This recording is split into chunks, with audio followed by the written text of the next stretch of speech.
刘全国的侍卫呢？快把你家主子带回去！别打了，别打了！等一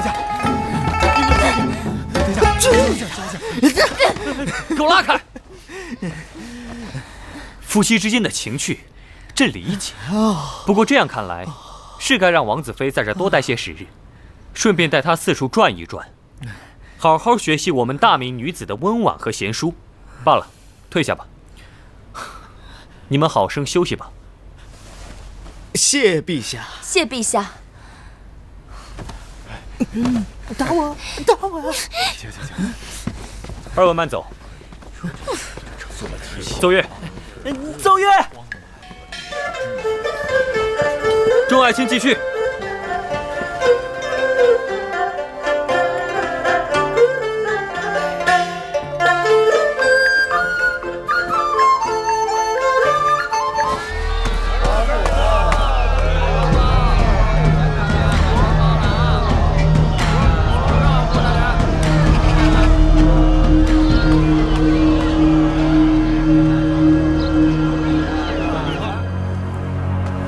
这都什么时辰了，还不回来？莫非……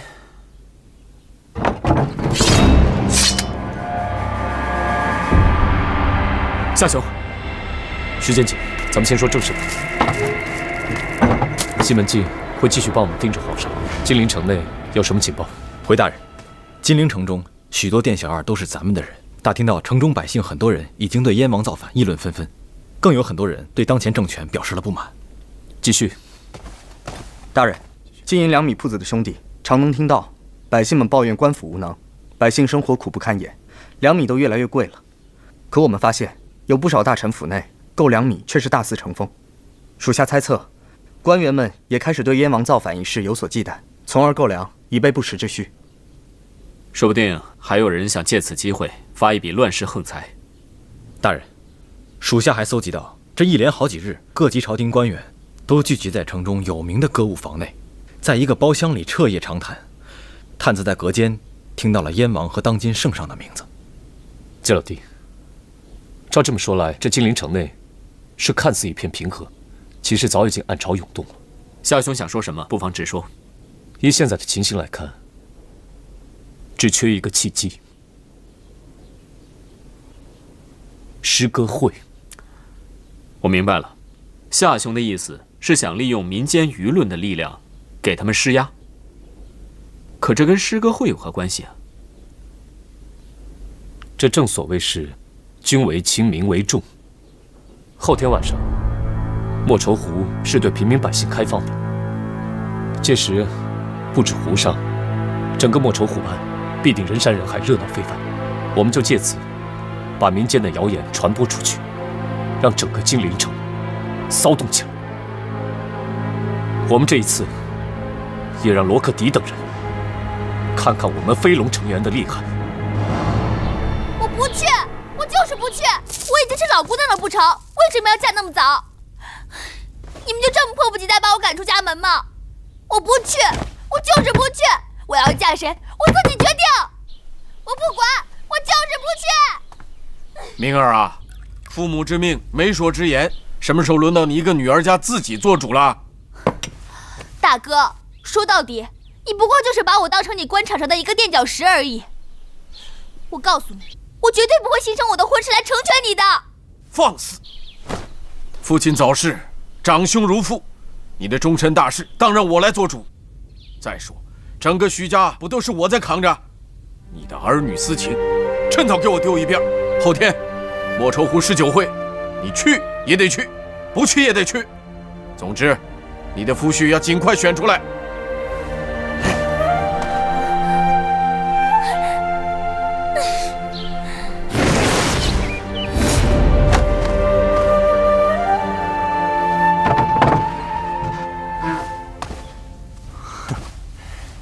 好妹子啊，你可千万别再哭再砸了，咱们徐家可就要被你砸光喽。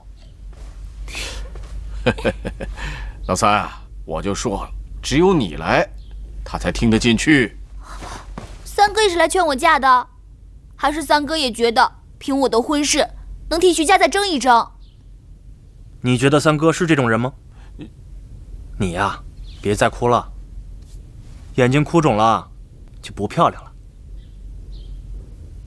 大哥，其实我觉得我们还可以有另外一种选择。老三，虽然燕王胜过几次战役，甚至大败朝廷80万兵马，可这都是因为李景龙那个主帅愚蠢无能，并不是他朱棣有通天彻地之能。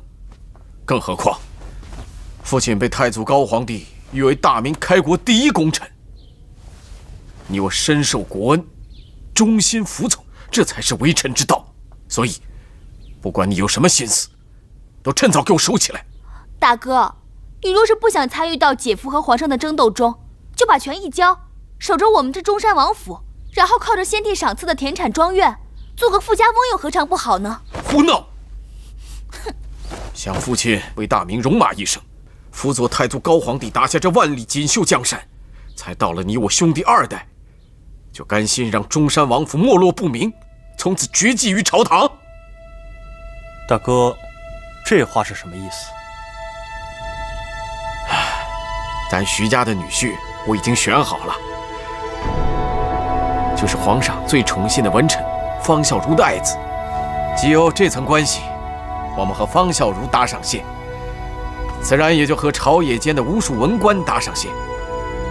这样，咱们徐家就仍然在朝堂上占有一席之地，而不仅仅是一个有职无权的摆设。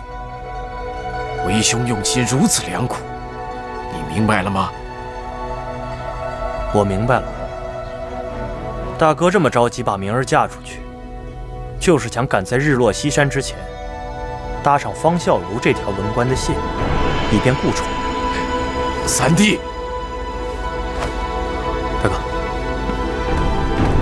哥，你的苦心我能理解。可若是把家族的命运建立在牺牲小妹身上，我断然不愿。你，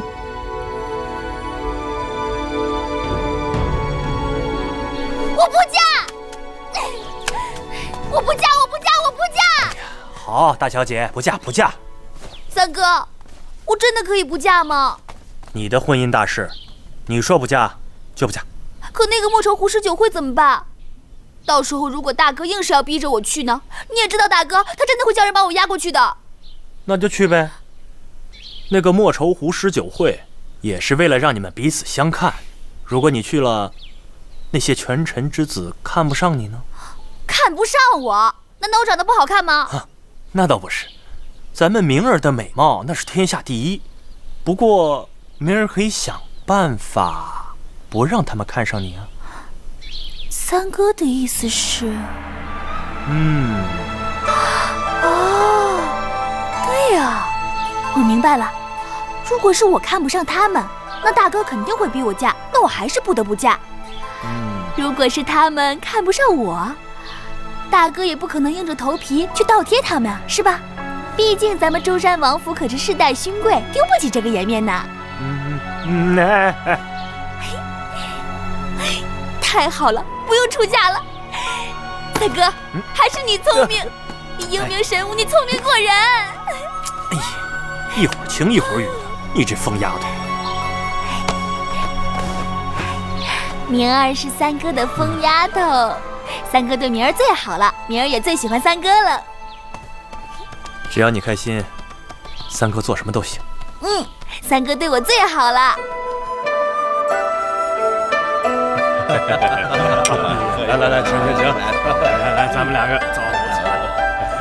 你看，苏大人，来饮此杯。来，我再给你们。来，大少好。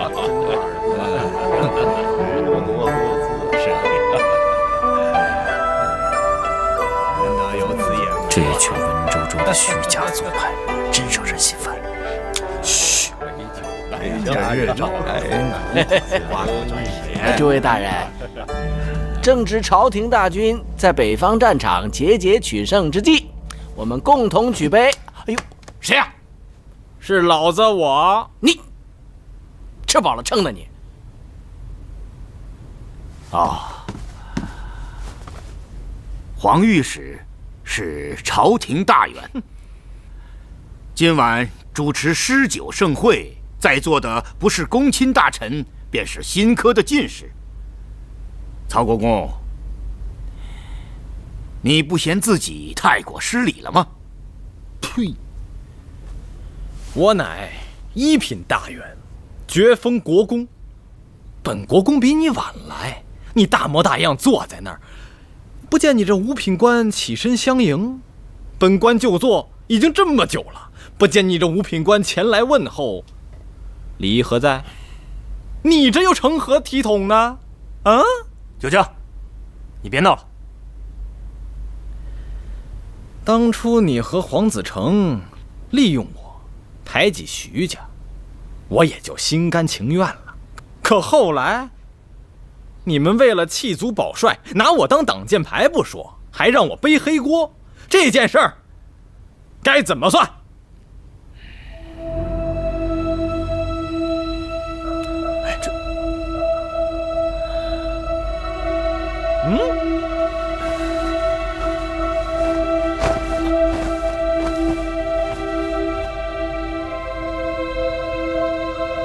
下官方孝孺，下官黄真拜见曹国公。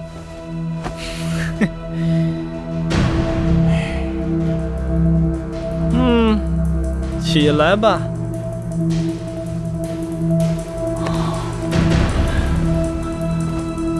今日官民同乐，自回座位赏诗品乐去吧，莫扰了本国公与诸位同僚好友谈笑的兴致。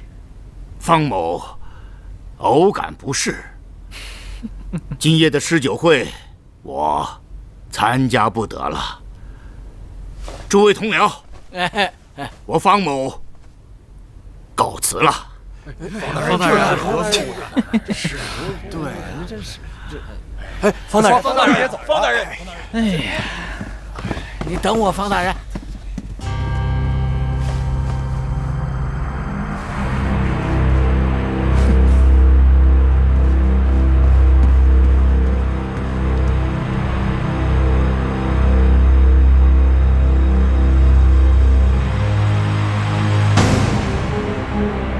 大人，你说夏洵真的会出现吗？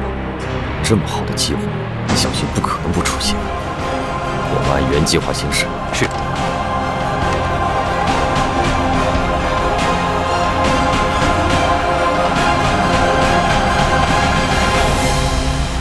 不知道郡主平日里都喜欢做些什么？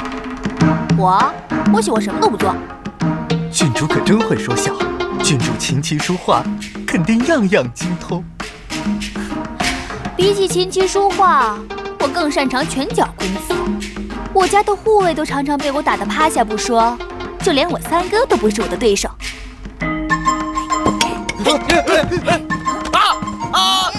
郡主饶命！出去！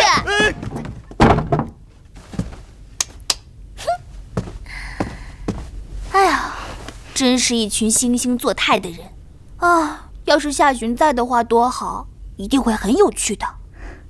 郡主，后面还有唐家公子和赵大臣的得意门生，让他们一起来。是。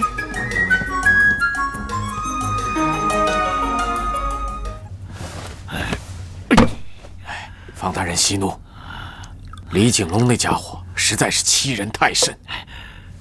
徐大人，我们先说正事吧，你请坐。是，方大人说的是。现如今呐，那是朝纲不稳，各派纷争不断呐。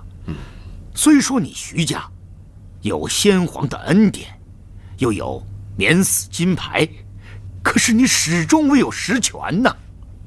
你也知道皇上忌惮，所以难保你不成为他人鱼肉啊。大人所言正是在下之忧啊，所以在下希望犬子与你徐家郡主那是年纪相仿，喜好相同啊。犬子的才华自是不用说，在朝堂中那是数一数二的。性情和秉性啊，也都继承了我的。只要你家郡主能嫁到我方家来，我定待她如亲生般呐。不知你意下如何呀？好，我家明儿若真能嫁到方家，我也算对先父有所交代了。好，这样就好了。我们方家和徐家在朝中就可以互相帮助，一荣俱荣，一损俱损呐。是，方大人请用茶。方大人，请。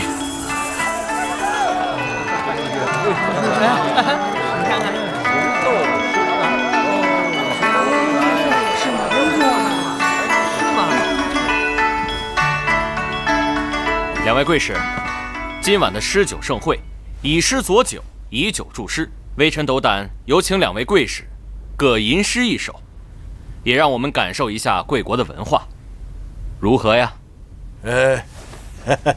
日本使节不是自诩大国吗？怎么连首诗都做不了啊？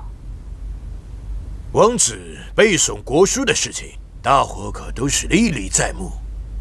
在下这样谦虚，不过是想给王子留些颜面罢了。本王子多谢日本使节替我担忧了。既然如此，还请日本使节献上一首诗来，让本王子和大家都好好学习学习。我怎么忘了，这两个人可都不是什么好惹的。那在下就献丑了。生子当饲育，娶妻要如花。丈夫天下治，40未成家。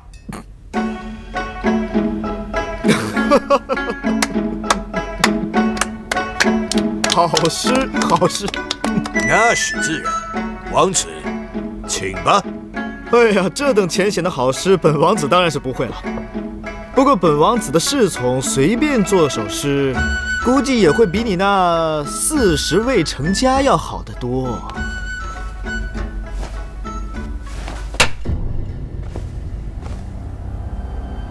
昆山有志妻梧桐，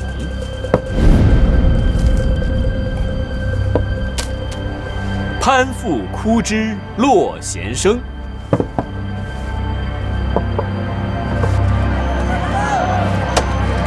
你看，自命不凡斗同根。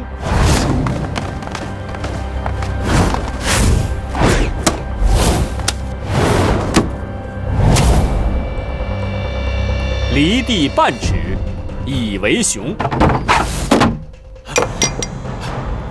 是燕王，先皇子嗣众多，唯有燕王文武双全，德才兼备，是个不可多得的人才，为人极善。确实如此，唯有燕王才是天命所归。呀，燕王密牒！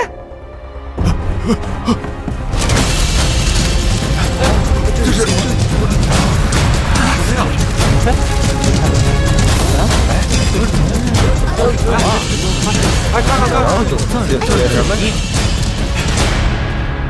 方太，快！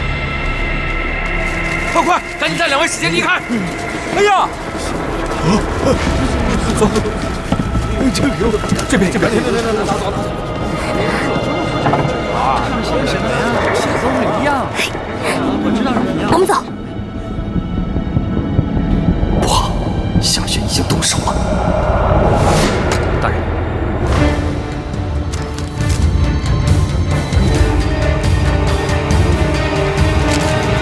属下已经派人去搜查散布信件的人，每一艘画舫，一个人都不要放过。是。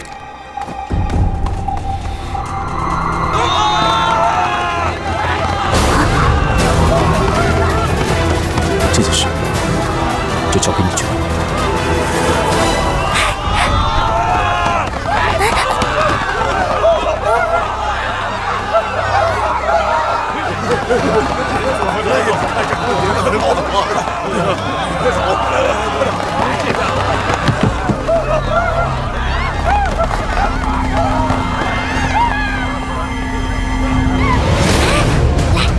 哎，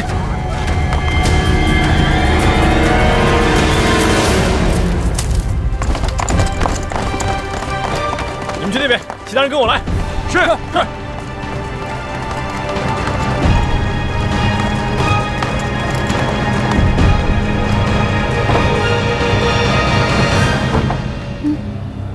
多谢。哎，今晚的事儿你可别说出去啊。明白。你看，若不是我及时拉住你，你说不定就被暴露了。多谢郡主，我还有事，先告辞了。哎，等等，你这次前来诗歌会，所谓何事啊？你个小丫头片子，有些事情知道太多，对你可没有什么好处。好，我可以不管你之前想要做什么，可是呢，你如今已经被我抓到了，你就别想那么容易逃脱。郡主啊，你到底想要做什么？我想你帮我。你想我帮你什么？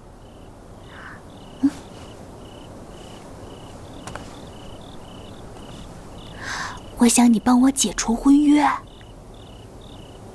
这可不行，婚姻大事岂能儿戏？不能不行。你若是今日不答应我，你也休怪我不帮你。威胁我是吧？好，我答应你，3日之后，我自会去找你。你不会是骗我的吧？没那个功夫骗你。我先走了。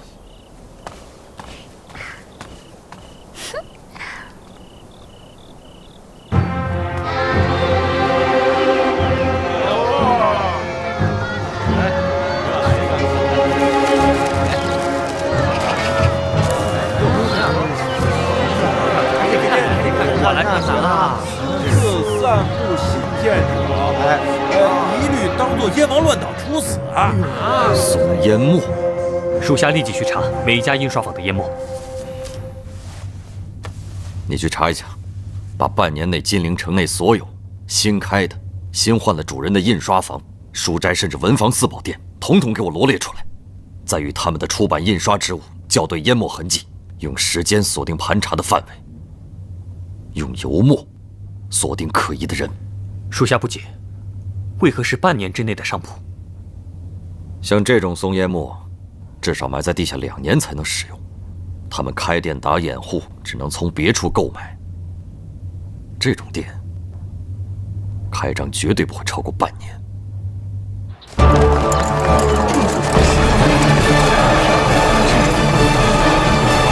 我这里肯定是不安全了。如今最好的法子就是先各自分散，然后到时候根据暗号汇合。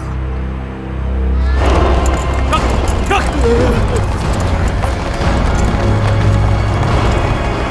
都给我围好了，走。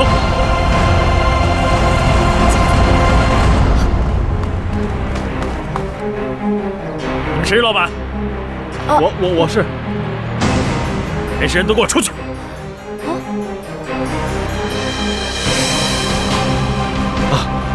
这位姑娘，真是抱歉，我这里恐怕暂时做不了生意了，要不你改日再来吧。不是，走吧。抓起来！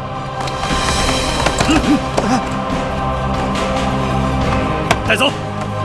走！老实点！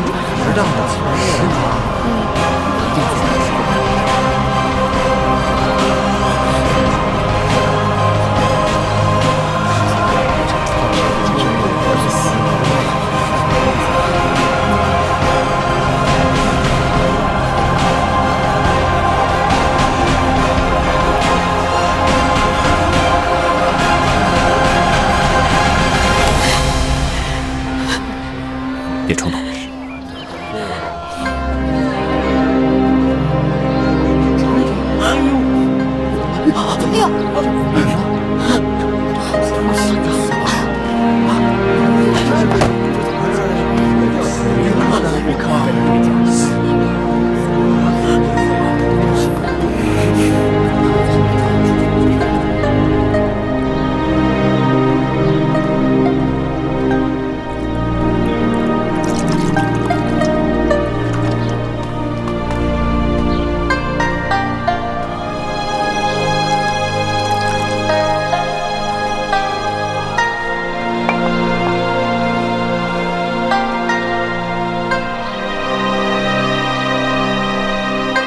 进，进。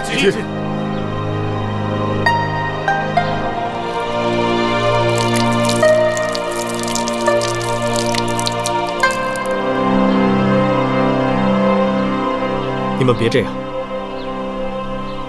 张俊定是知道锦衣卫的手段，担心会暴露大家的身份，所以才牺牲小我保全大家。你们说，若换做你们，会不会如此呢？定当如此，不负大人。这段时间，锦衣卫的搜查只会越来越频繁，当务之急，大家应该先保护好自己，断不能发生昨日之事。依我看，这段时间大家先各自散去，都给我好生的藏好了，到时再听我指令。是。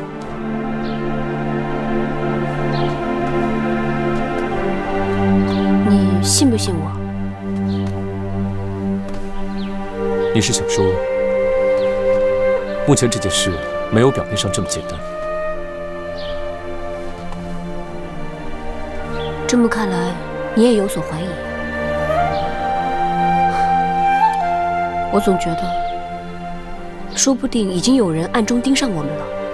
书画店和画坊的秘密联络点都被锦衣卫破获，直觉告诉我，这一切仅仅只是个开始而已。你一定要小心，不可以掉以轻心啊！以我之前所料无差，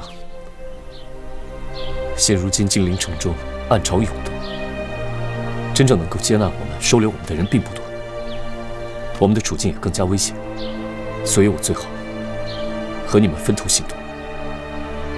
你好好的和彭姑娘在一起，她有使节的名号保护着大家，这样我才不会有后顾之忧，知道吗？那你去哪儿？收留保护你的人，你想说的不会是……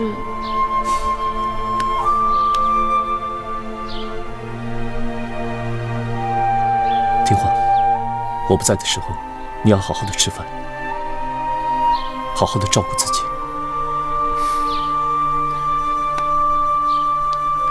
你就别担心我了，倒是你自己一定要万事小心。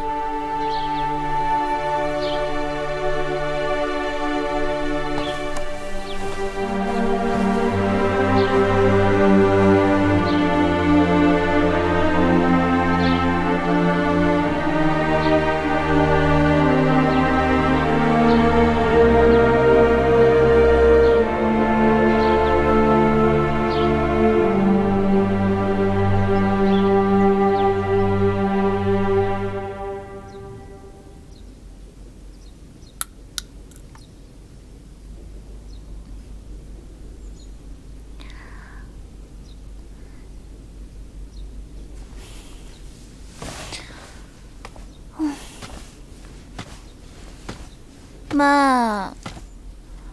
哎呀，太闷了。你心里藏着事，哪能消停半刻呀？就知道三哥最了解我。我想让你见个人。见个人？谁呀？这个人呢，还请三哥一步去我房间一见。去你房间？哎呀，你就答应我吧。走吧，来。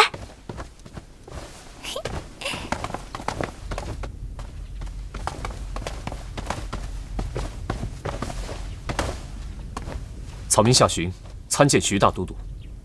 明儿，你怎能如此胡闹？朝政岂是儿女私情可儿戏得了的？三哥，亏你还是个顶天立地的3尺男儿。夏寻眼下正是危难之时，只不过是借用我们的屋檐躲躲而已。不是你常说要仗义相助的吗？如今，圣上正大力追查燕王乱党。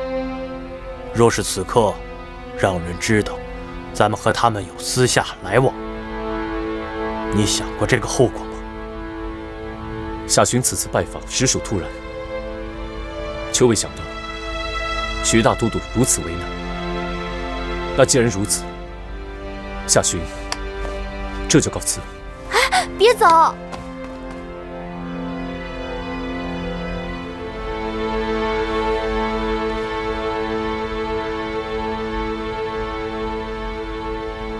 夏公子，请坐。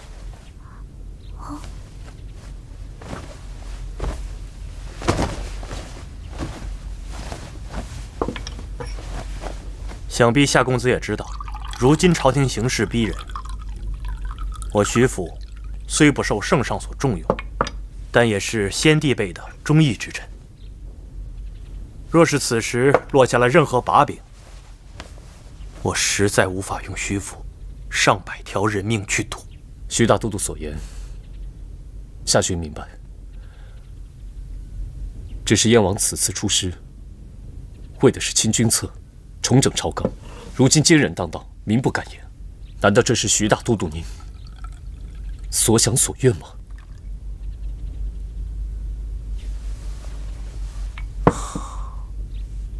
我又何尝不知呢？如今的燕王势如破竹，而金陵也不过就是表面风光罢了。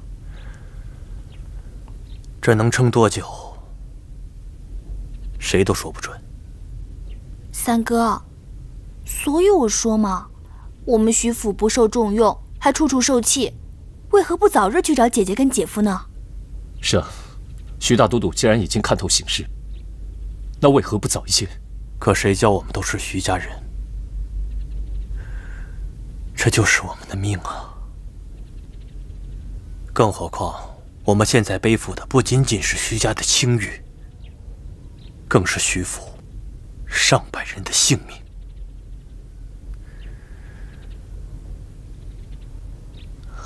夏公子，今日在这儿，我不妨坦诚相待。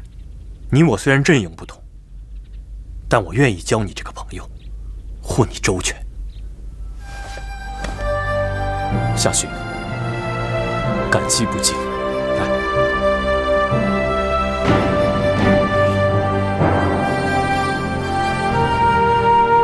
三哥，你真的愿意帮夏巡吗？为什么这么问？我这不是怕你骗他吗？然后突然对他不利。哼，你当我看不出来你喜欢夏巡吗？你喜欢的人，我会对他不利吗？谁说我喜欢他了？你可别冤枉我，我看你才喜欢夏巡呢。我喜欢他。三哥，大丈夫一言既出，驷马难追。你可是个顶天立地的男子汉，你可不许骗我，你一定要护夏巡周全。是，郡主大人。三哥坐，喝茶。终身大事，关系到你一辈子的幸福，所以，我希望你考虑清楚。我知道，三哥一直希望我可以找到一个喜欢我胜过我喜欢他的男人，然后幸福平安的过一辈子。你知道就好。可是夏巡到底对我怎么样，我也说不清。不过我知道三哥对我是怎么样的。三哥啊，永远的疼我，永远的喜欢我，永远不会抛弃我。不论怎么变，三哥不会变。所以啊，我有三哥这么多的喜欢，我也不缺别人的喜欢呀，我就可以尽情的去喜欢我喜欢的人了。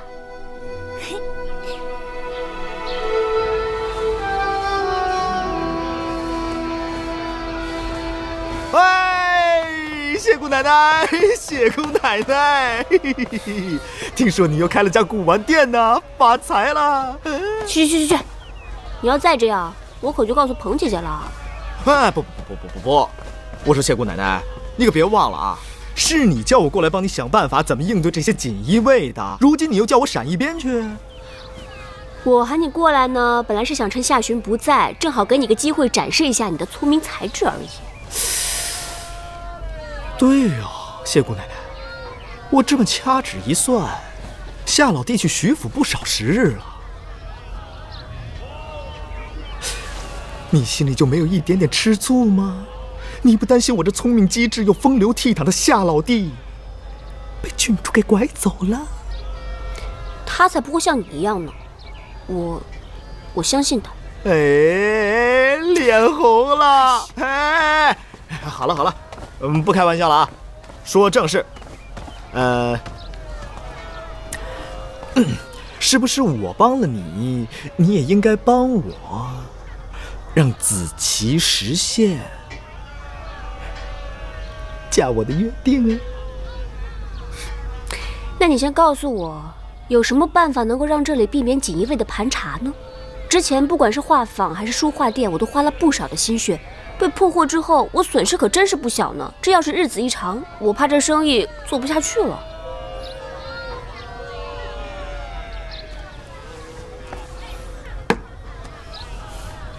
姑奶奶，你是不是跟夏寻在一起久了，反而变得没那么聪明了？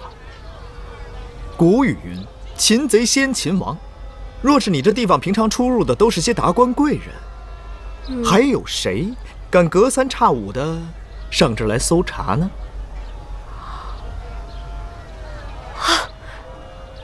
一定是我乱了阵脚，怎么会没有想到这样一个一劳永逸的好办法呢？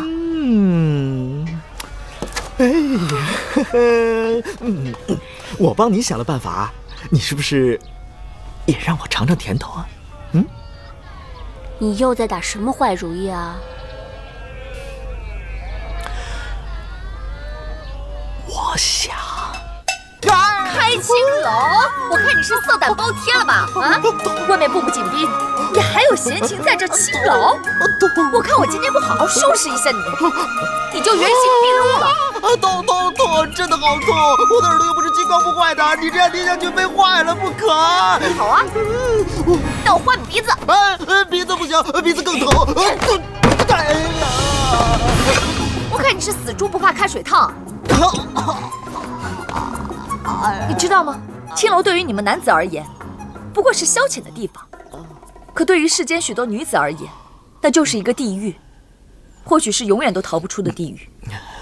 哎呀，我只随口一说，绝不可当真。你想开店铺，不难，不过你的老本行不是管美人，还是医病救人更适合你。你空有一身医术，若是不治病救人的话，那实在是太浪费了。谢谢已经把你的医铺给准备好了，就在来福酒楼的旁边。过2天你就可以去看看了。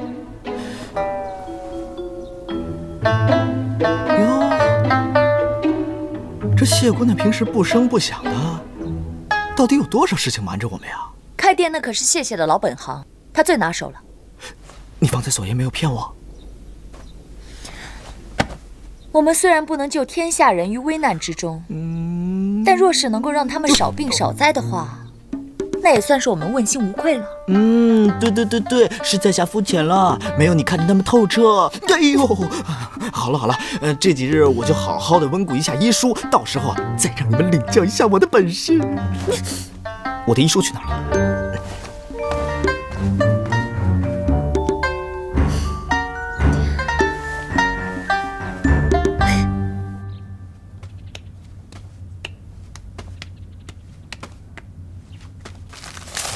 夏雪，你不是说我若帮你藏身，你就助我解除婚约吗？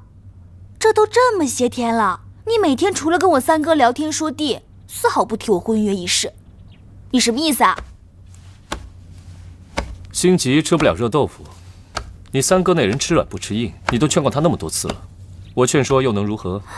那你的意思是帮不了我了？非也。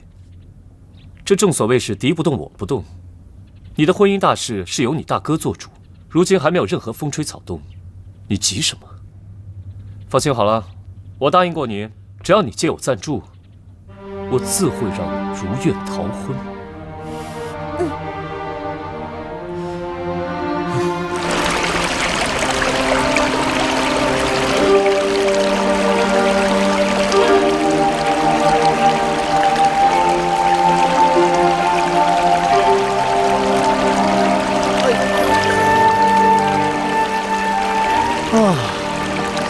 不知今日的鱼会不会比前几日更鲜飞些？这几日偃旗息鼓，依我看，估计鱼儿们一看到食物，都争先恐后的抢钩子。哎呀，鱼儿们呐，鱼儿们，快点上钩吧！我姑奶奶最近心情不太好，我还想拿你们回去红烧给他吃，让他食欲大开。哪有的事？依我看，是西门兄你独自揣摩罢了。你非鱼焉知鱼之苦？一日不见如隔三秋，更何况还住在敌方阵营之中。啊！哎有了！哎，跑了，可惜了。怕就怕中层跑鱼啊！小鱼仔最容易上钩，反倒是那些个大鱼，哎，不可操之过急啊！饿久了的鱼，要想一网打尽的话，最好的办法就是钓扇面。一旦入扣了，一个都跑不了。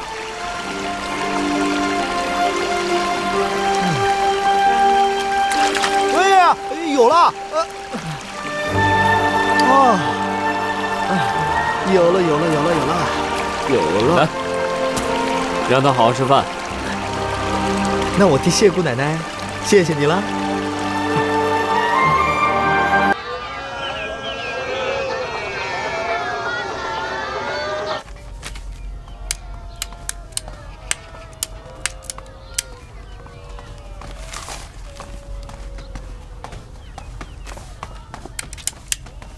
喂，你要吓死我啊你！走路都不带声的，真是。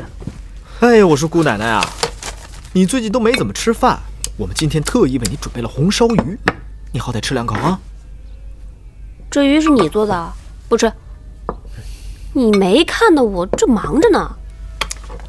哎呀，你是富可敌国呀，还是以一敌百啊？怎么就放不下呢？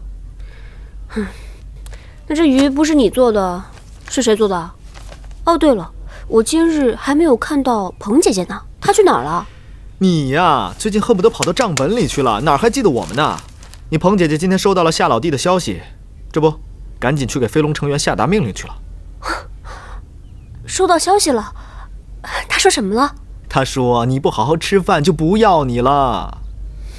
就知道乱说，还是季大哥你说我才信。哼。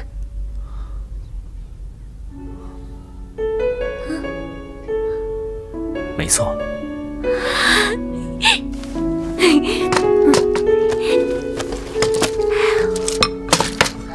我说姑奶奶啊，你能好好吃饭就行啊。夏勋说他处理好那边的事，马上就回来和我们会合。好好吃啊。来，多吃点青菜。可能只有他让你好好吃饭，你才会乖乖听话。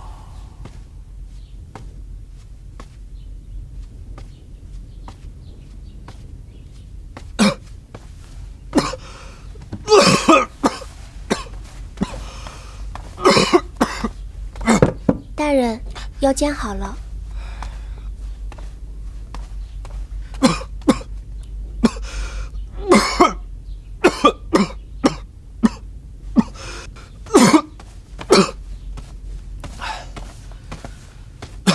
大人，先把药喝了吧。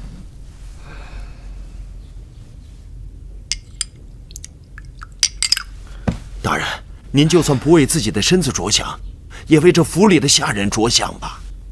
你都病了那么些时日，吃了这么多药也没见好转，府里的人都担心着呢。李伯，我还真想这病啊就别好了。哎，大人，您说的是什么话呀？您心里的苦，李伯我知道。这人活在世上，谁没个憋屈难过的日子？更何况您现在的位置有多少人眼红着，他们巴不得您病得久一点。正因为这样，您更要赶快好起来，证明给那些无知的百姓看一看。大人，你喝口水。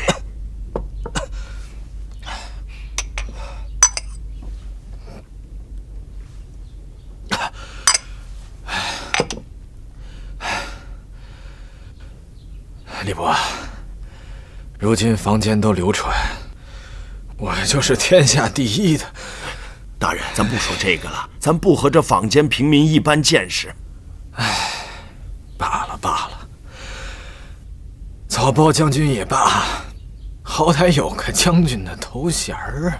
大人，那边有消息过来，问什么时候可以拜见您一下。不见，我现在谁都不想见，看见他们我就难受，指不定那些话就是从他们嘴里传出来的。好，大人，您先好生休息吧，那边我去给您回了。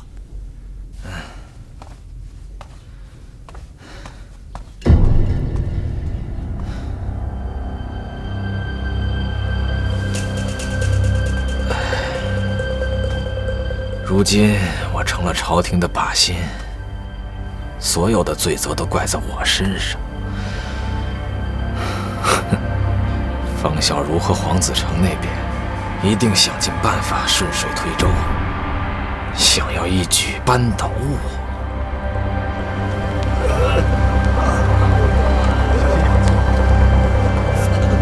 坚持一下。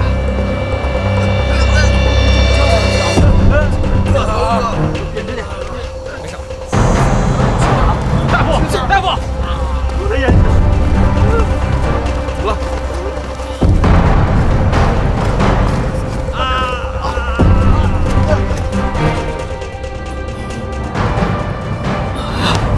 你不要管我，外面那么多兄弟都还没有包扎，你去帮他们，快去！外面的士兵有人负责，我的职责就是照顾您呀，殿下，您别动，马上就好，啊。这次跟朝廷作战，我损失了多少兄弟？连张玉也枉死于此。这一战，我们疏远大将陨于此役。如没有朱能与旭儿拼死杀出一条血路，朱棣怕是昏归了。殿下，如果照您这样，还没等到我们攻到金陵城，你就先倒下了。我知道，我知道。让我想想。殿下，殿下，你们先放开，本王保证不走。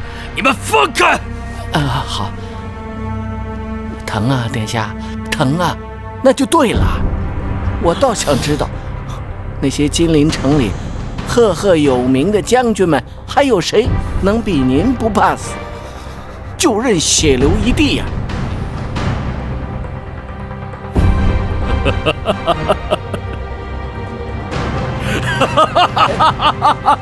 哎呀，对，他攻我们一个措手不及，我就还他们一个意想不到。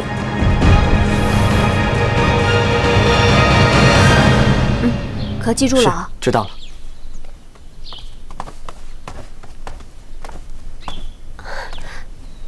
你怎么过来了？我过来看你啊。我想你了。你有没有好好吃饭？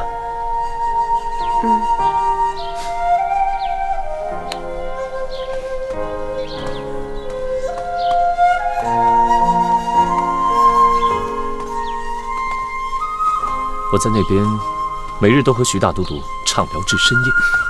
你不必多言，也不用解释你在干什么。你的为人难道我还不清楚吗？哎呦呦呦呦呦呦呦呦呦呦！啊，瞧瞧瞧瞧！哎呀，你们继续啊，不好意思打扰了。燕王那边来消息了。好了，坐吧。这段时间我在徐府，虽然没能劝下徐增寿，但是我却发现，他和李景龙的关系甚为密切，而他大哥呢，则却偏向于方孝孺那边。大家都应该知道，这方李两派结怨已深，那他们兄弟俩就必将会对立，而徐增寿将会成为我们接近李景龙那派大阵的最好帮手。听说郡主和徐增寿的兄妹关系亲密，小熊，你只要略施小计，让郡主乖乖听你的，自然徐增寿也会跟着改变态度。季老弟，这几日我日日和徐增寿畅聊，发现他是一个刚正不阿、为人仗义之人，实在让我敬佩。而郡主，他不过是仗义相助罢了。依我看，可不止仗义相助这么简单吧？让你窝藏在徐府那么长时间，那可是搭上了整个徐府的性命啊！不是说有燕王的消息吗？对，燕王传来消息，这次和明军交战大败，损失惨重。他希望我们可以在金陵城中找到突破口，为他策反更多的大臣，获得更多的情报。哎，哪有那么容易策反呢？夏兄，你在徐府里待了这么久，应该更明白这事儿的不易呀。我说你呀，哪壶不开提哪壶。虽说这徐增寿现在还没有动摇，但是我们可以找上另外一个人。另一个人？你想说的不会是李景龙吧？夏兄，何以见得他会被策反？我不知道大家还记不记得我们上次去的诗歌会，在当天宴会上，我曾目睹了李景龙被许多大臣们取笑，可以看出朝中当权大臣对他颇为不满。而现在金陵城中全是重伤他的流言蜚语，如此心高气傲、刚愎自用的人，他将如何自处？只能称病在家。可是这样下去的话，他即将会被方派扳倒。一个失权派，就算是策反成功了，我们也未必能从中捞到什么好处啊。我已经在朝中得到了消息，皇上不日会大摆筵席，庆祝明军大胜。这个筵席，李景龙当天晚上也会出席。那又有什么用呢？那李景龙是如此心高气傲的人，既然决定了要出席，怕是做好了准备要殊死一搏，和方皇好好斗一斗。那我们就趁这个机会好好的说服他，各取所需的生意，相信他是不会拒绝的。西门兄，这一次的宴会，你必须要去。我？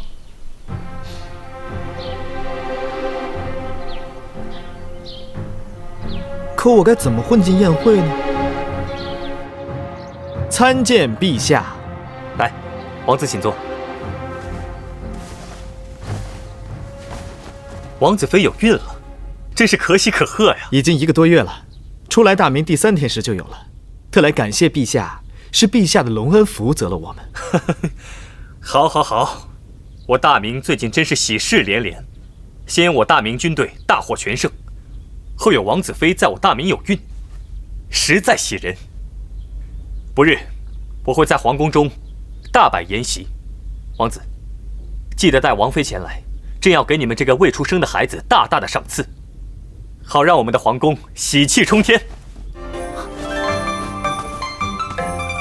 谢陛下。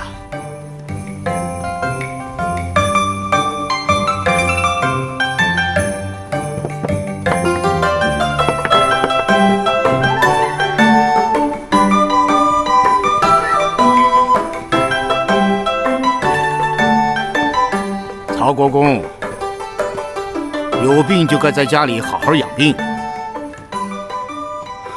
臣参见吾皇，万岁万岁万万岁！安青，平身吧。谢陛下。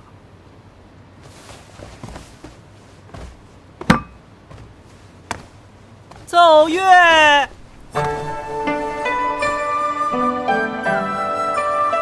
曹国公，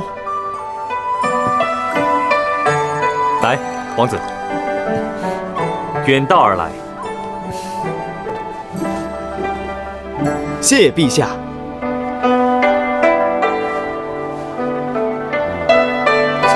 不错啊。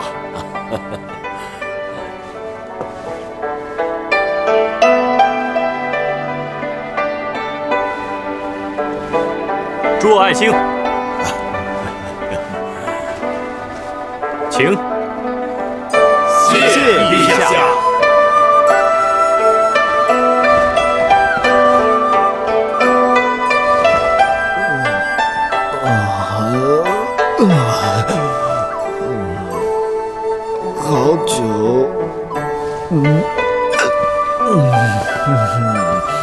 美人。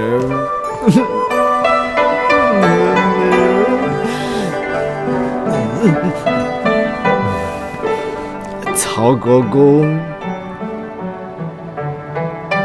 本尊琉球国王子西门景泽敬曹国公一杯。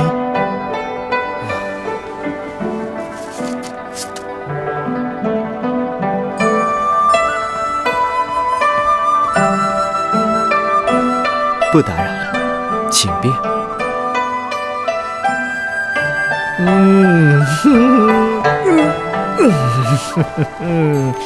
哎呀，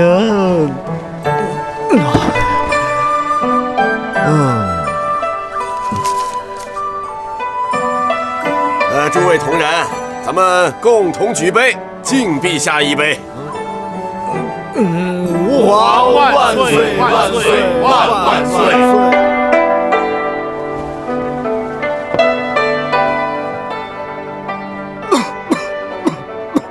曹国公，身体要紧，若总是抱恙，有些事情就该放一放。你先行回去休息吧。微臣失礼，先行告退。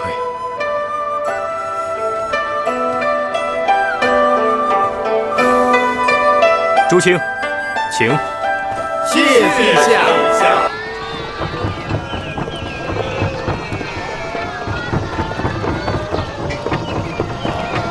老爷，我们去哪里啊？先别着急回府，四处转转吧。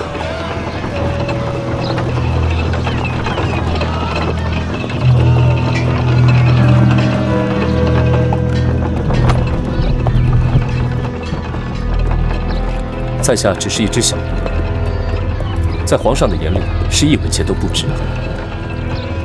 可是国公您正是需要朋友的时候。我李景龙现在就是废物一个，燕王殿下还找我做什么？郑村坝一战，国公您一败在骄兵，二是败在天时。白沟河一战，若不是国公您的帅旗被风吹折，恐怕燕王殿下就会折在您的手上。朝廷只会以成败论英雄，但是燕王殿下他不会。他一直很欣赏国公，殿下曾对我说，九江虎父虎子所欠缺者只是战争经验罢了。缺乏经验？难道圣庸小儿比我经验丰富吗？难道在国公眼里，这圣庸比您还要强吗？燕王此次战败，同样是因为骄兵，因为在殿下的眼里，您是大明战神李文忠将军之子。文韬5月麾下雄兵60万，自从燕王殿下战胜了您之后，您认为他还会把圣庸放在眼里吗？国公，依我看，完全是您成就了圣庸。就算如此，燕王毕竟是败了，而且这一败损兵折将，连张玉都战死沙场，燕军可谓是元气大伤，而我朝廷兵马则士气大振。他叫你来，想干什么？要我李景龙投靠他这败军之将吗？我想请问国公大人，这胜败乃兵家常事，殿下这次确实败了，但是你敢保证这侥幸取胜的圣庸，他从此以后就战无不胜吗？燕王殿下就没有翻身的机会吗？而国公您呢？皇上不会再给您这个机会，黄子成、方孝孺他们两个也不会再给你这个机会。但是如今燕王给您这个机会，您是要还是不要呢？燕王是想让我投靠于他，可我现在这个处境，我还能干什么呢？殿下是希望国公可以在皇上面前提出议和，以文的手段来解决问题。为了让国公的主张能够得到更多的拥戴，为了能和平地解决争端，停止战争。国公向燕王透露一点消息，让圣庸吃一点小亏。这为的是朝廷，为的是我大明的江山社稷。我如今已成过街老鼠，就算有心也无力呀。国公恐怕您忘了，如常、玉兴、景清这些大臣，他们是反对削藩、提倡议和的，他们可都是您的盟友啊。盟友？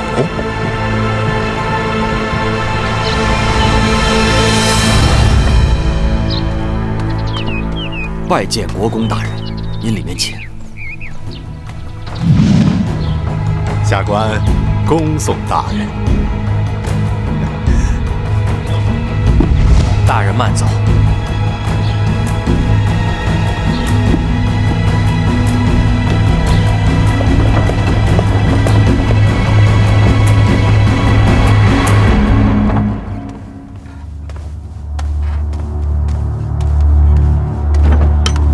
大人，据探子来报，今天早朝前，皇上在正心殿接见了方孝孺、齐泰、黄子成3位大人。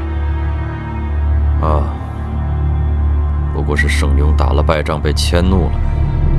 大人英明，圣庸将军吃了败仗，折了5万兵马退回德州去了。平安、吴杰2位将军后率兵复援，援兵还未抵达，便听说圣庸将军一路败逃下去，又急忙还师真定。皇上勃然大怒，在正心殿拍着月案，大骂前线将士手鼠两端，不肯用命，浪费朝廷钱粮。他们是怎么给圣庸开脱的？说是圣将军在夹河之战，因为大风刮起漫天尘土，所以我方才败。愚蠢！这么蹩脚的理由，皇上也信？我军每次战败，都非人为，而是天意。这难道不折了颜面吗？大人，要不要提醒一下皇上？恐怕现在朝会中早就以这个理由御史群臣了。我们又何必得罪他们？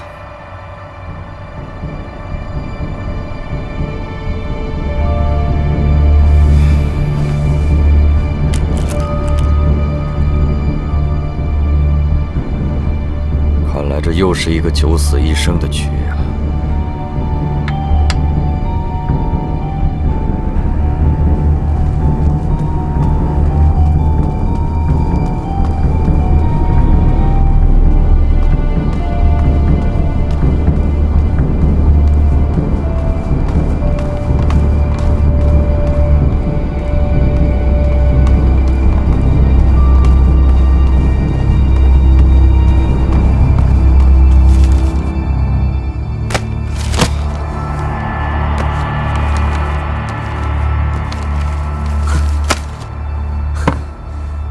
气死朕了！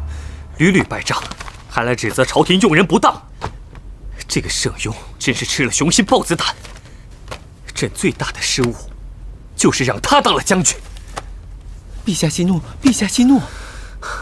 这上奏的全都在指责黄子成支流无能。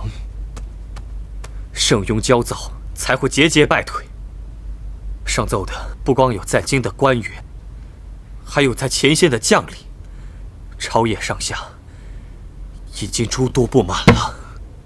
陛下，奴才有些话不知当讲不当讲。说。陛下，奴才认为陛下宅心仁厚，自然不愿严惩。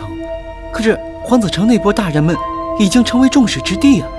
若陛下依旧庇护，难免有些人心中会不满。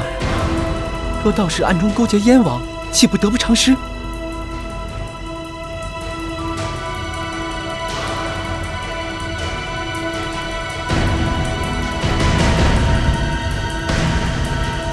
嬷嬷，哎，臣谢主隆恩。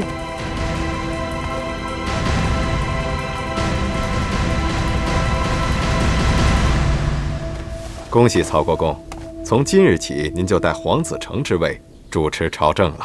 有劳公公了。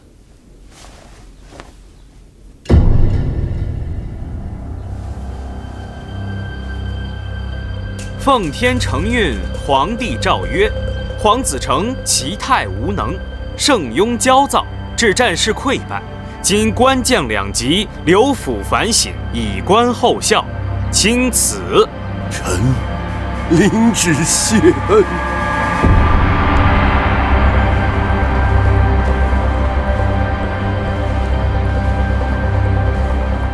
黄大人，皇上心里还是惦记着您的。皇上嘱咐，如果说您有什么需要的，直接吩咐奴才便是。请替我谢谢皇上，臣什么都不需要，只愿我大明安稳昌盛。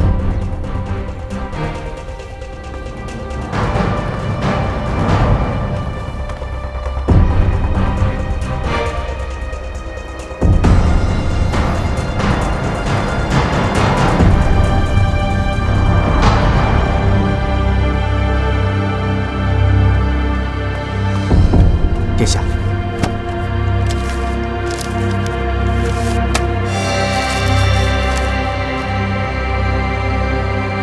好啊！快去给我请朱能将军。是。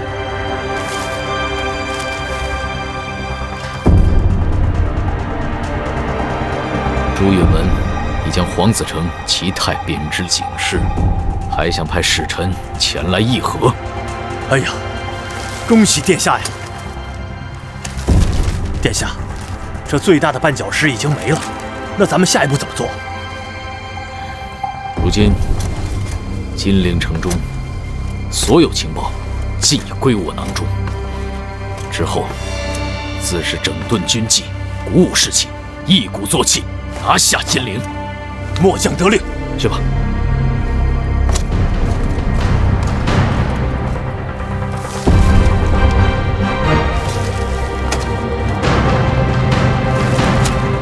夏雪，如果没有你在城中护营，本王断不会如此顺利。相信不久的将来，你我便会在金陵城中相见了。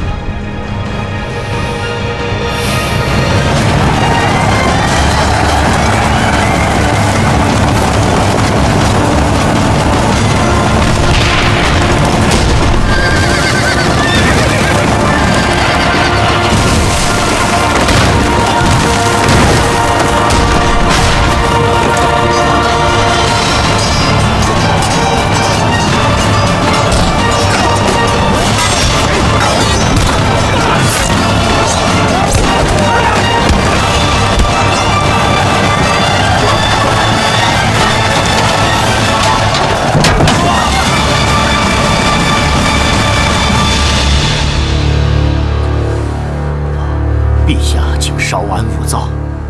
不知道前线战况如何，朕甚是焦虑。陛下，我军败了，又败。燕王现在步步紧逼，我们就真的没有半点办法了吗？难道真的要我等他攻到金陵？陛下，臣有一法子，不知可不可行。兴许能让燕王阵脚自乱，大减士气。爱卿若有法子，不妨直说。陛下，不妨派人去北平。你呀，好，就这么办。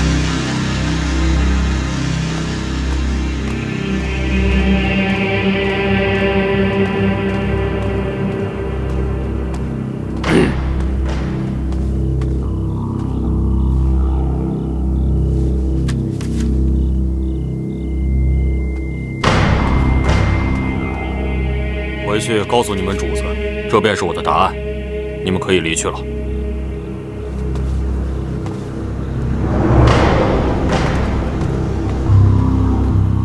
以后，若是再有那边的人过来，你直接请他们走，不用通知我，以免落人口舌，明白了吗？是。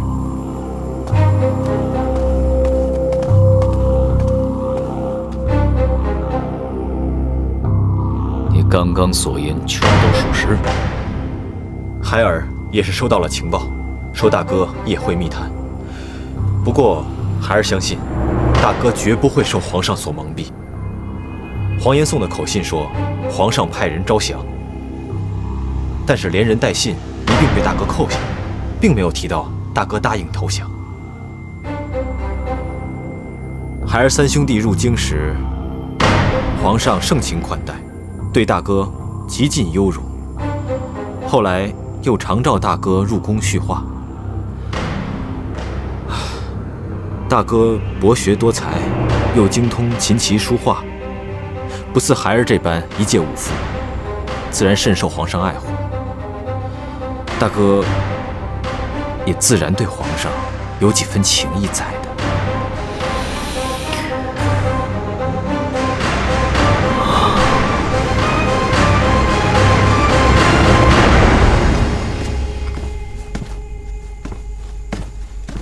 二哥，大哥不可能勾结外人吧？咱们可是一家人啊！哼，一家人怎么了？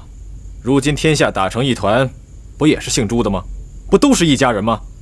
照样兵戎相见。不会的，咱们三兄弟一道出生入死，一同为父王打天下。大哥他怎么可能去勾结外人呢？咱们可是一母同胞的亲兄弟啊！三弟，你记不记得，大哥曾经对我们说过？如果父王一旦起兵失败，让我们先想好退路。我记得，当时大哥说他是长子，他当仁不让，要挡在前头，让咱们两个保护父母。那你现在看看，又是谁太太平平地坐稳北平城？又是谁冲锋陷阵，当仁不让呢？唉，三弟啊，如今战事打了这么久，父王一旦成功，便坐拥江山。待到父王100年之后，父王可就咱们3个儿子。可是大哥他是长子啊，理所应当也是他继承，他为什么还去勾结外人？这说不通啊！你觉得说不通，是因为你想不通；你想不通，是因为你还把他当成我们的大哥。可大哥有没有真心实意把我们当成他的弟弟？这你可就不知道了。你想想，大哥身体羸弱，你我2人现在却战功赫赫，你认为他真有可能把我们当成他的亲弟弟吗？眼中钉，肉中刺还差不多。唉，我也不希望大哥会背叛父王，毕竟咱们3个都是亲兄弟，有生死与共过。若真是同是操戈，唉，也许大哥是在北平城里待久了，压根儿不知道我们前线的苦，所以才会这么容易被别人蒙蔽了吧？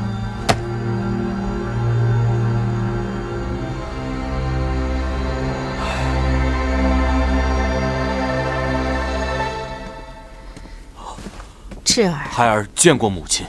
啊，我炖了点汤给你。母亲请坐。赤儿，你别太过担忧，你父王定是听信了谣言，才会出此下策。母妃现在正在想办法。父王下令把我抓起来，还说要是我不从，就要将孩儿处死。我现在如何解释，父王都不会再相信我了。皇上招降是假，离间是真，你们2父子千万不能中计。赤儿，你相信母妃，母妃定会还你一个公道。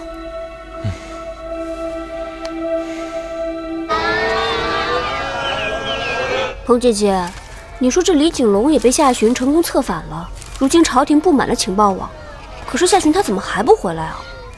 夏巡他若一天不回来呀，你就一直担心他会被人拐跑，是吗？那跑了就跑了呗，大不了我不要他。你说不要就不要啊？他要真被人拐跑了，看你怎么办。我有一封信要送给夏巡。我不认识这个人。我是奉燕王妃之命来送信的。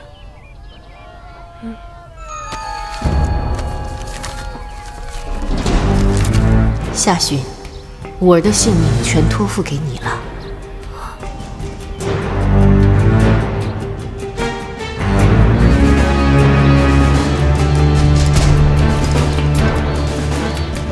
走吧，两位结账。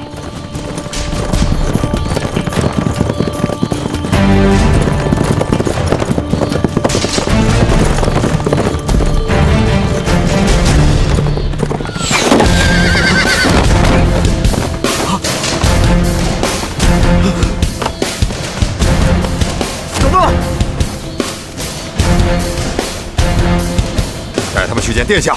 走。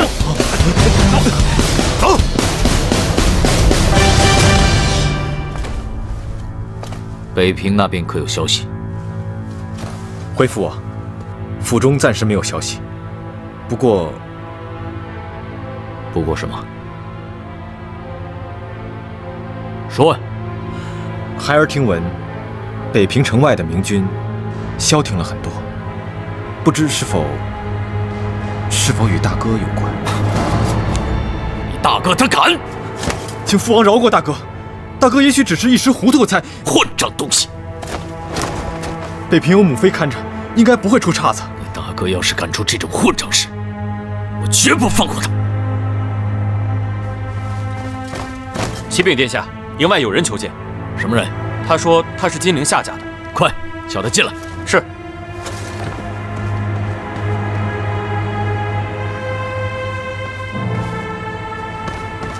参见燕王殿下。可是夏巡有什么事？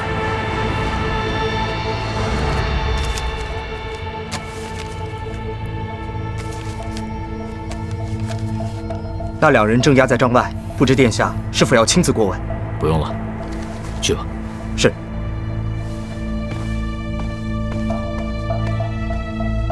雪儿。父王。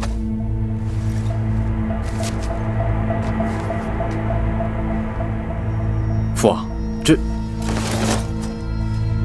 说明你大哥并没有拆开此行，虚惊一场。先杀五儿啊！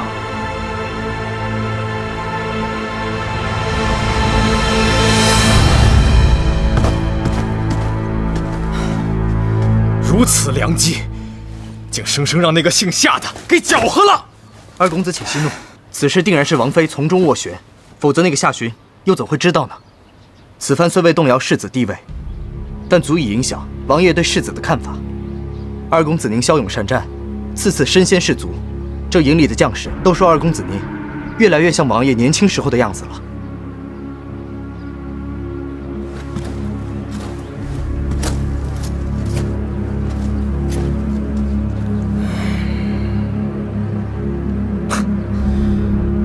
不过，这倒也提醒了我，父王和母妃十分信任那个夏巡，那么我也该早做笼络，可别让他成了我大哥的人了。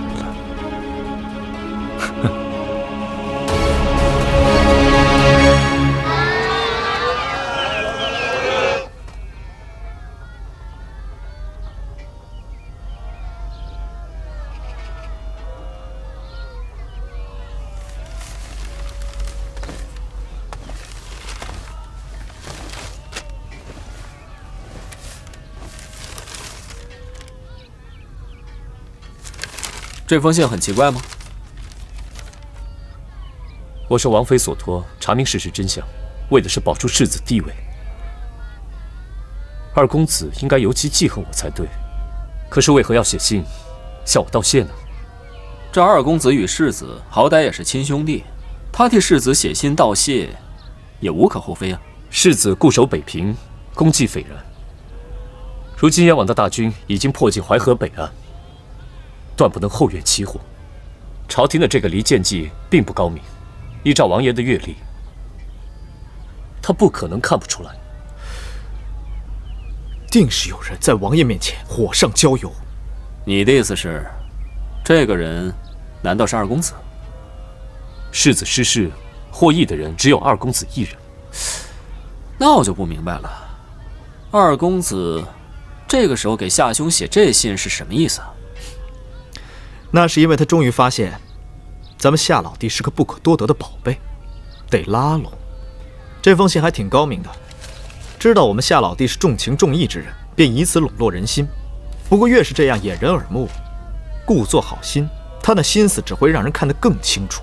二公子今日只是在燕王面前搬弄是非，他日怕是会举起屠刀，直对世子。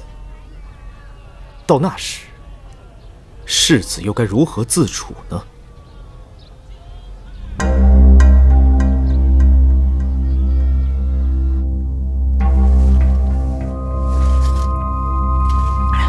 二哥，你慢点。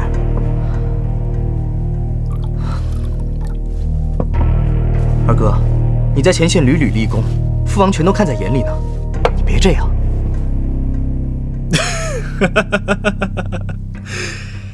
三弟，你认为夏寻此人如何？有勇有谋，是个不可多得的人才。不过，他是大哥的人吧？我要把他争取过来，变成咱们的人，恐怕很难。你还记不记得之前他奉命调查咱们，那会儿咱们还在燕王府。夏寻既不爱财，又不近女色，实在不知道他有什么缺点，也就不知从何笼络起了。但是想扳倒大哥，必须要拿下夏寻。夏寻此人讲义气，重感情。如果二哥下定决心要笼络他，那么我有一个法子可以试一试。说来听听。你不是写了信给他？咱们看看他的反应，如果不行，就拉拢纪纲，你觉得呢？